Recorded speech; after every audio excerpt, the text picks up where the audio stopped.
Hallo ihr Lieben und herzlich willkommen zu einem neuen Bullet Journal Video. Ich hoffe, ihr hattet einen tollen Monat Mai, auch wenn es fast nur geregnet hat. Hier seht ihr schon mal, wie das fertige Monatsthema für Juni aussehen wird. Das werden wir jetzt gemeinsam erstellen. Wer zusehen möchte, wie ich Schritt für Schritt die Titelillustration erstelle, kann gerne mal bei Twitch vorbeischauen. Da habe ich das Titelblatt nochmal extra für euch live gezeichnet. Auf Patreon gibt es das Design und die Vorlage wieder zum Herunterladen und Ausdrucken. Schaut doch gerne mal vorbei. Theoretisch geht es ja Richtung Sommer, daher wird es wieder ein fruchtiges, sommerliches Thema mit Orangen und Zitronen. Das schreit doch nach Sommer und nach Süden. Ich habe die Illustration wieder leicht vorgezeichnet und gehe anschließend mit Aquarellfarbe darüber. Dabei benutze ich nur wenig Wasser, damit das Papier nicht durchnässt. Wie immer überlege ich erst beim Malen, wie ich die Farben umsetzen möchte. Aber klar ist, dass es hell und sommerlich aussehen soll. Deshalb werden alle Farben mit Gelb gemischt, damit die Illustration auch warm wird und Lust auf Sommer macht. Anschließend male ich wieder mit Buntstift über die Aquarellillustration drüber und bessere ein paar Stellen aus. Mit Buntstift geht das viel einfacher als mit dem Pinsel, da man ersteren besser kontrollieren kann. Aber auch die Struktur der Striche gefallen mir sehr gut und ich kann doch etwas Gelbes und Warmes hinzufügen.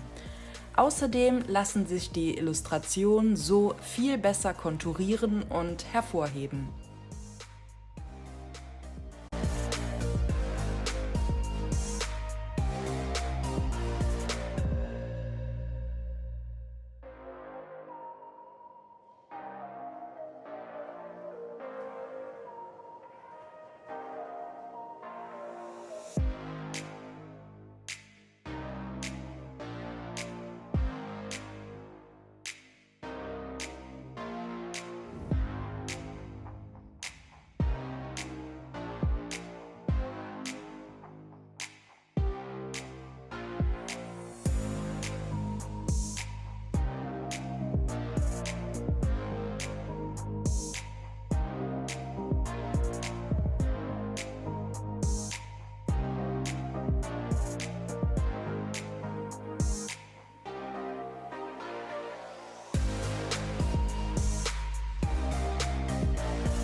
Das Wort Juni schreibe ich wieder mit meinem wasserfesten Brushpen. Auf der nächsten Seite kommt wieder mein Terminkalender. Da ich diesen einkleben werde, male ich erstmal das Design vor. Ich male wieder mit Aquarell ein paar von oben herabhängende Ranken mit Blättern und Früchten. Ich versuche dabei immer die Farben von meiner Titelseite aufzugreifen, so dass das Monatsdesign schön einheitlich und harmonisch wirkt.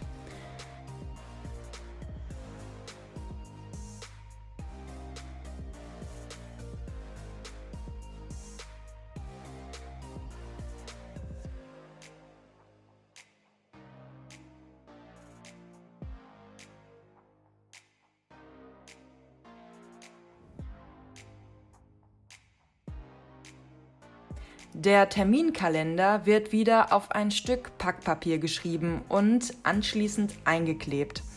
Darunter lasse ich etwas Platz, um einzelne Notizen zu den Daten machen zu können. Mir gefällt dieser Collagenstil irgendwie, daher werde ich ihn auch auf den weiteren Seiten immer wieder übernehmen.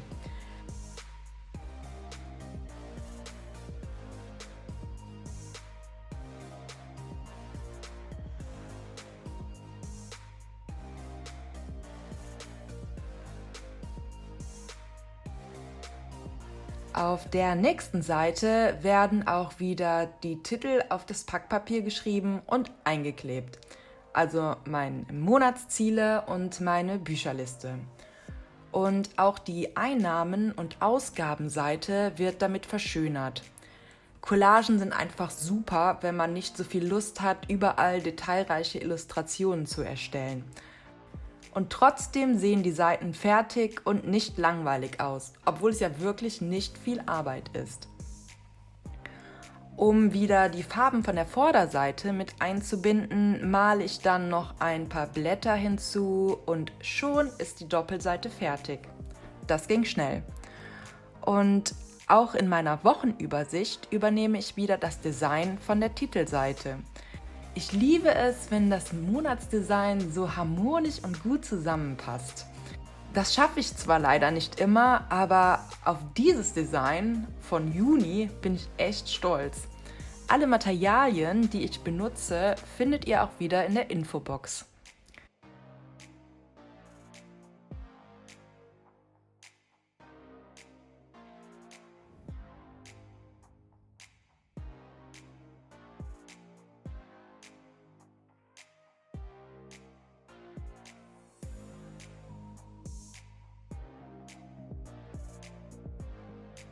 Mit dem Design von der zweiten Woche bin ich leider nicht so glücklich. Die Kreise gefallen mir im Nachhinein nicht mehr so gut. Vielleicht hätte ich sie nicht mit Schwarz zeichnen dürfen. Aber gut, das kann ich mir ja für das nächste Mal merken und anders machen. Dafür gefallen mir die anderen Wochensichten umso mehr.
Ich habe mich dann auch wieder an meine Sticker erinnert und diese rausgeholt. Da ich einen kleinen Fehler gemacht habe, habe ich einen Sticker über den Fehler geklebt, das Design erstellt und diesen Sticker dann wieder entfernt, weil mir das irgendwie überhaupt nicht gefiel. Ich bin dann wieder mit weißer Tinte darüber gegangen, um den Fehler abzudecken. Es ist kein Problem, Fehler zu machen. Sowas passiert absolut jedem und immer schnell. Man muss halt nur wissen, wie man sie gut verdecken kann. Entweder man lässt es so, weil es einem egal ist, man klebt einen Sticker drüber, man benutzt Acrylfarbe oder weiße Tusche und schon merkt man den Fehler gar nicht mehr.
Als letztes gibt es natürlich wieder eine Dankbarkeitsliste und einen Social-Media-Kalender.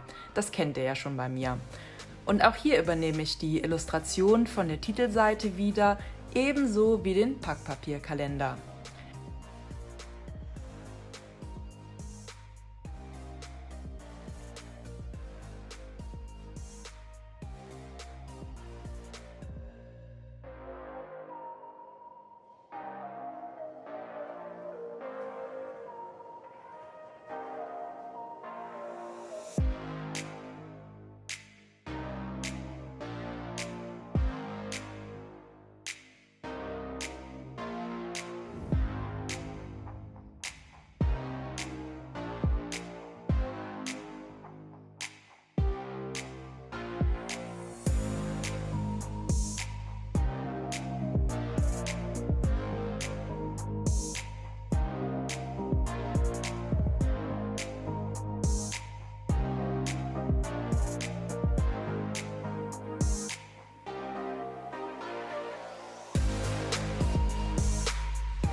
Als letztes wieder die Monatsübersicht. Wenn euch das Video gefallen hat, gebt mir doch einen Daumen hoch, abonniert oder schreibt was in die Kommentare. Oder schaut doch auch mal auf meinen anderen Social Media Seiten vorbei. Ich würde mich sehr freuen.